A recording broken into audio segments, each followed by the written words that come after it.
En tout cas, ça fonctionne avec Carney. Puis c'est ça. C'est finalement Trump qui a gagné l'élection canadienne. Ce ne sont ni Poilievre, ni l'establishment libéral. C'est aucun des deux qui a gagné l'élection canadienne. C'est Trump qui a, avec une stratégie d'ingénierie sociale incroyable, réussi à faire en sorte que les médias canadiens, qui l'ont démonisé pendant 10 ans, mettent en place la personne avec qui il voulait parler. On s'entend-tu? C'est-tu un bon résumé de ce web journal-ci? Voilà. OK. Les médias pensent avoir frappé un coup de circuit avec Carney, mais ils ont en fait élire le candidat de Trump. C'est ce que j'avais à vous dire là-dessus. Maintenant, peut-être un autre mot finalement sur ça ici. Marco Rubio, on parlait de Marco Rubio un peu plus tôt. Marco Rubio qui a tweeté ça ici. En fait, c'est pas, il y a des coupures de presse, mais j'ai préféré prendre le tweet de Marco Rubio. L'Allemagne vient de doter son agence de renseignement de nouveaux pouvoirs pour surveiller l'opposition. Ce n'est pas de la démocratie, c'est de la tyrannie déguisée. Marco Rubio, le chef de la diplomatie américaine, vient de dire que l'Allemagne est une tyrannie. Il vient de dire que l'Allemagne est une tyrannie, qu'elle se déguise comme une démocratie, mais qu'elle est en fait une tyrannie. Allez lire ça, c'est quand même, ça a fait le tour des manchettes, là. Donc, l'Allemagne vient de doter son agence de renseignement de nouveaux pouvoirs pour surveiller l'opposition. Ce n'est pas de la démocratie, c'est de la tyrannie déguisée. Ce qui est véritablement extrémiste, ce n'est pas le Parti populaire AFD, arrivé deuxième aux dernières élections, mais plutôt les politiques d'immigration meurtrières de l'establishment axées sur l'ouverture des frontières auxquelles l'AFD s'oppose. L'Allemagne devrait changer de cap, nous dit le chef de la diplomatie américaine. Et tout ça s'inscrit, la classification de l'AFD en Allemagne comme parti populiste d'extrême droite à surveiller, etc.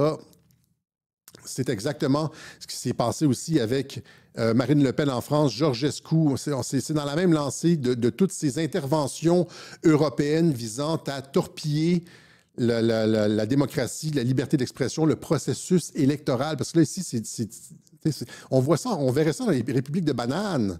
Encore une fois, le Mobutu en Afrique, là, pour ne nommer que ce pays-là, c'est le genre de choses que la police secrète ferait au Mobutu. Là, c'est l'Allemagne qui le fait. Et ce qui est intéressant, c'est que les États-Unis, maintenant, pointent du doigt l'Europe, qui est devenue essentiellement le quatrième Reich. Ce ne sont plus des démocraties, il le dit, là. Ce ne sont plus des démocraties, c'est de la tyrannie déguisée. Il y a Vance qui a fait ça lors de son discours à Munich. Là, c'est Marco Rubio qui sort. Et ça va dans le même sens de ce que Mike Pence expliquait depuis longtemps, c'est-à-dire que l'OTAN et les pays de l'OTAN se sont retournés, ont changé de mandat. Au lieu de faire face à des ennemis extérieurs, ont commencé à attaquer leur propre population, les mouvements populistes à l'intérieur comme s'il y avait juste une façon de faire la démocratie, que c'était seulement l'extrême gauche radicale mondialiste qui avait le droit de régner, puis que tout parti qui proposait une réduction de l'immigration, etc., finalement, était une menace existentielle. Imaginez ça. Ils ont décidé ça et l'origine de tout ça, et c'est sorti justement sur Twitter récemment, c'est un texte de George Soros en 1993. Vous pouvez trouver ça sur le site de la Open Society Foundation, la Fondation pour les sociétés ouvertes de George Soros, Towards a New World Order, the Future of NATO. Et il explique de quelle façon l'OTAN devrait changer de cap, justement, en disant, au lieu c'était après la Yougoslavie, là, les premières secousses en Yougoslavie, la Somalie, etc.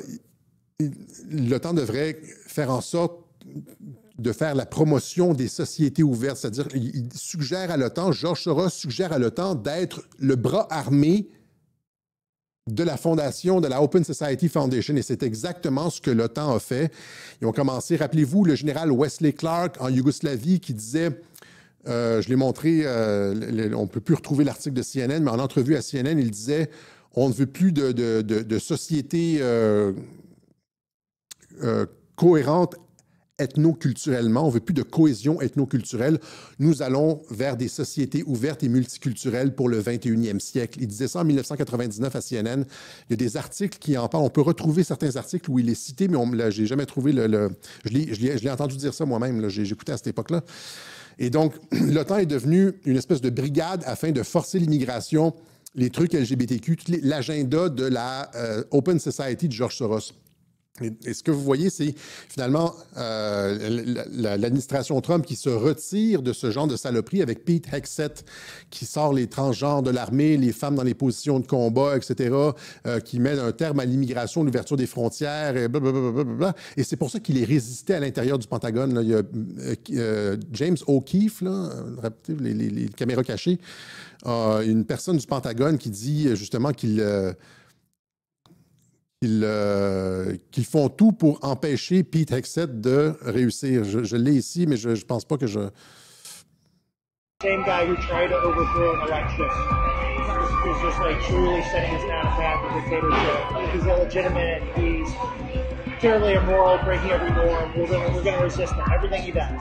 James O'Keefe here in Arlington, Virginia, in front of the Pentagon. The branch chief inside the Pentagon. Donc, la vidéo où est-ce qu'il y a caméra cachée, il montre un des représentants du Pentagone qui dit on va tout faire pour résister Trump et Pete Hegseth parce que c'est pas nos valeurs. Les valeurs de ce gars-là, c'est les valeurs de George Soros. Hein, c'est justement toutes les valeurs de la Open Society Foundation. Et donc le combat qu'on voit présentement entre les États-Unis et l'Europe, et même à l'intérieur des États-Unis, c'est entre ça, c'est contre ce truc-là des sociétés ouvertes qui mènent à la destruction des sociétés et tout ce qu'on déteste et tout ce qu'on voit et tout ce que les populations rejettent. Quand les populations rejettent à 70% l'immigration de masse partout dans le monde et les trucs LGBTQ, c'est massivement rejeté, etc., ben c'est ça. Hein, et donc, mais ils vont, comme le dit cette espèce de gars-là qui se fait attraper au micro, ils vont résister quand même. Et c'est pour ça que ça prend, il y a un combat aux États-Unis, etc. Mais tranquillement, pas vite, les choses changent un peu partout. Vous voyez ici, Wall Street Journal, Goldman Sachs removes mention of black from flagship diversity pledge. Donc, la banque Goldman Sachs qui enlève le noir dans son truc, son affirmation sur la diversité, parce qu'ils vont dire, genre, finalement, que noir, c'est pas nécessairement mauvais à chaque fois que tu dis noir. C'est comme quand tu dis je suis dans le noir ou je suis dans le rouge. Tu sais, quand tu fais le total de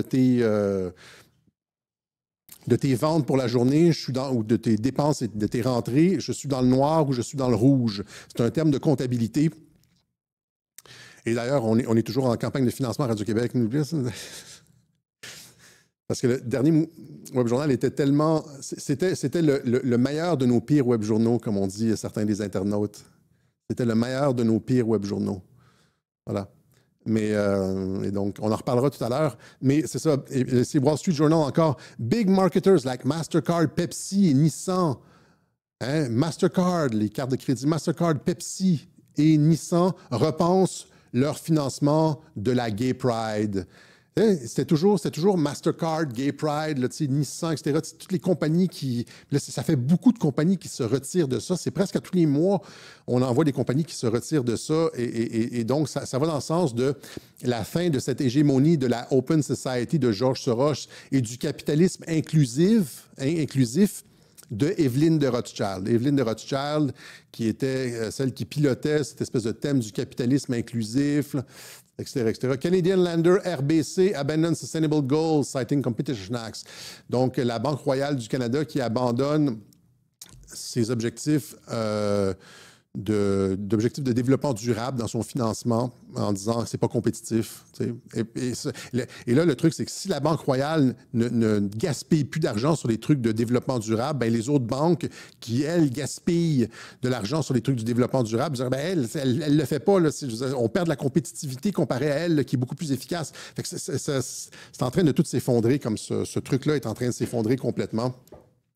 Le retrait des grandes entreprises des objectifs du développement durable se poursuit. Les départs de Trudeau et de Schwab marquent la fin d'une époque. Voilà. Ah, c'est ça, c'est ce qu'on avait essentiellement pour vous aujourd'hui.